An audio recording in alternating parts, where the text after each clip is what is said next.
அனைவருக்கும் வணக்கம் நண்பர்களே. நீங்கள் பார்த்துக்கிட்டு இருக்கிறது யூனிவர்ஸ் ஆஃப் கண்டெய்னர்ஸ். வீடியோக்குள்ளே போகிறதுக்கு முன்னாடி மறக்காமல் சப்ஸ்கிரைப் பட்டனை ப்ரெஸ் பண்ணிடுங்க. பக்கத்தில் இருக்கிற பெல் ஐக்கானையும் ப்ரெஸ் பண்ணிடுங்க. அப்போ தான் நான் போடுற ஷிப்பிங் கண்டெய்னரை பற்றின வீடியோக்கள் உங்களை உடனுக்குடனே வந்து சேரும்.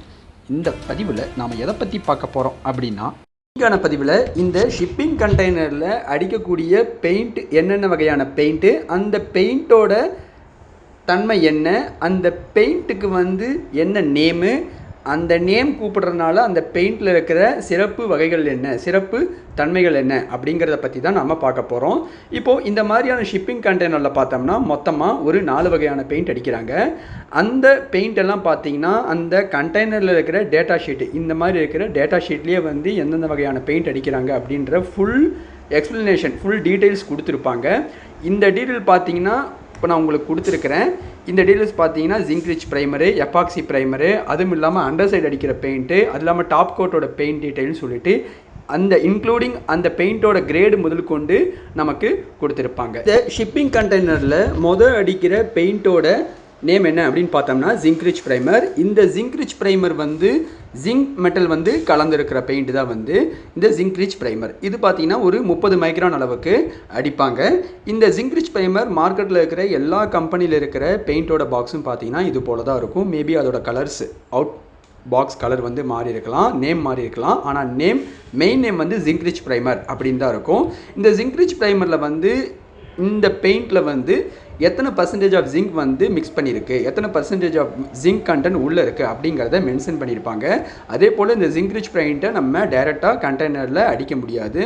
இது கூட ஹார்ட்னர் கலந்துருக்கும். ஹார்ட்னர்னால் ஒரு அதசிவ் மெட்டீரியல். ஏன்னா ரா ஜிங்க் ரிச் ப்ரைமரை நீங்கள் கண்டெய்னரில் அடிச்சிங்கன்னா மெட்டல் சர்ஃபேஸில் பாண்ட் ஆகாது. ஸோ அதனால் ஹார்ட்னர் கலந்து அடிப்பாங்க. ஒரு 10 லிட்டர் பெயிண்ட் இருக்குன்னா 3 லிட்டர் ஹார்ட்னர் கலந்து அடிக்கணும், 15 லிட்டர் பெயிண்ட் இருக்குன்னா ஒரு 5 லிட்டர் ஹார்ட்னர் கலந்து அடிக்கணும் அப்படின்ற ரேஷியோ இருக்குது. அந்த ரேஷியோக்கு ஏற்றபடி தான் டோட்டல் ஆல் டுகெதர் ஒரு 20 லிட்டர் பேக்கோ இல்லை 10 லிட்டர் பேக்கோ இந்த மாதிரி ஹார்ட்னர் செப்பரேட்டாக வரும்.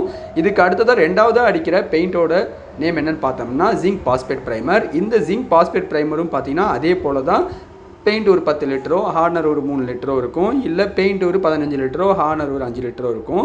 இந்த ஜிங்க் பாஸ்பேட் எதுக்குன்னா இதுவும் கரோசன் ரெசிஸ்டன்ஸ். இது நல்லா ஸ்டிக்கியாக பாண்ட் ஆகும், ஒரு ஓரளவுக்கு ஸ்மூத் சர்ஃபேஸ் நமக்கு கொடுக்கும். இது பார்த்தீங்கன்னா ரெண்டாவது கோட்டு ஒரு 40லேருந்து 60 மைக்ரான் அடிப்பாங்க. ஸோ ஃபஸ்ட்டு ஒரு 30 மைக்ரான், செகண்ட் கோட்டு ஒரு 60 to ஒரு 90 மைக்ரான் அப்படின்னு வச்சா கூட டோட்டலாக ஒரு 110 மைக்ரான் பக்கம் கண்டெய்னரில் இந்த ப்ரைமர் கோட் மட்டுமே அடிப்பாங்க.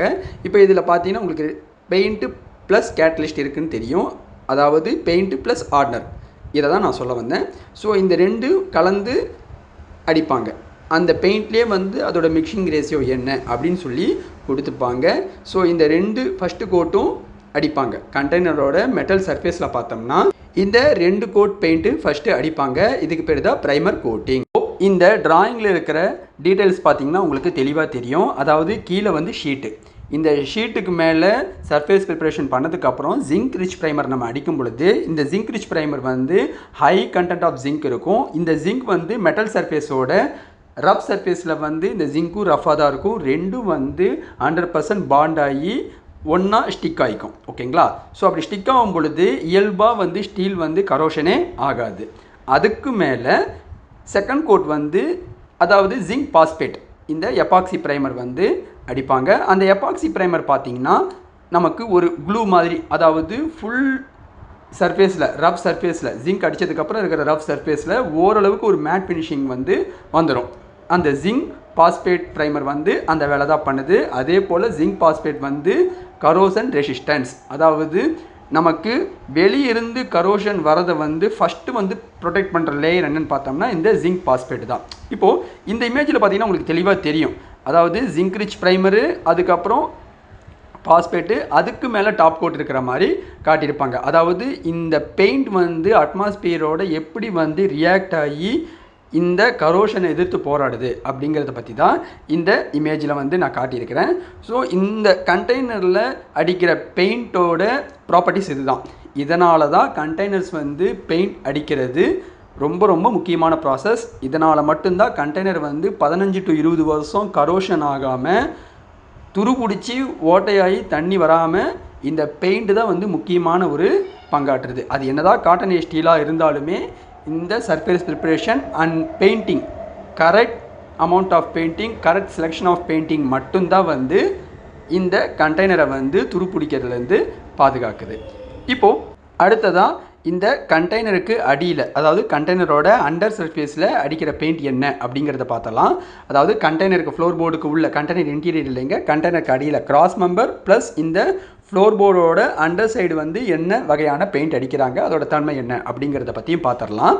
அந்த பெயிண்டோட நேம் என்ன அப்படின்னு பார்த்தோம்னா பிளாக் பிட்டமினஸ் பெயிண்ட்.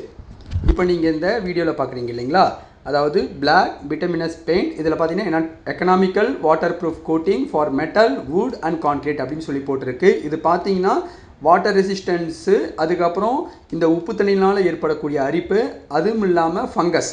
இப்போ நார்மலாக பெயிண்ட் அடிக்கும் பொழுது பெயிண்ட் மேலே வந்து பூஞ்சைகளும் வந்து வரும், அதை பற்றி தனியாக நம்ம ஒரு வீடியோ பண்ணலாங்க.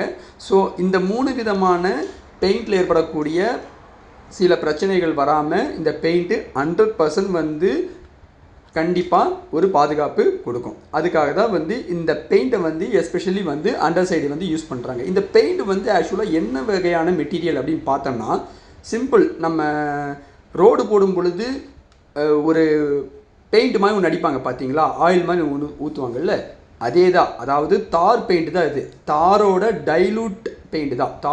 தாரோட டைலூட் லிக்விட் தார் எப்படி இருக்குமோ அப்படி தான் இதுவும் இந்த பெயிண்ட்டும் இருக்கும். இந்த பெயிண்ட் பார்த்தீங்கன்னா ஒரு சில பெயிண்ட் அப்படியே ராவாக எடுத்து நம்ம ஜஸ்ட் ஒரு மிக்சிங் பண்ணி அடிச்சிடலாம், அதாவது டைலூட் பண்ணி அடிச்சிடலாம் தின்னர் கலந்து. அப்படி இல்லைன்னா அது கூட வந்து ஹார்ட்னரோ இல்லை அது கூட வந்து அதசிவ் மெட்டீரியலோ ஏதோ ஒன்று கலந்து நம்ம அடிக்கிற மாதிரி இருக்கும்.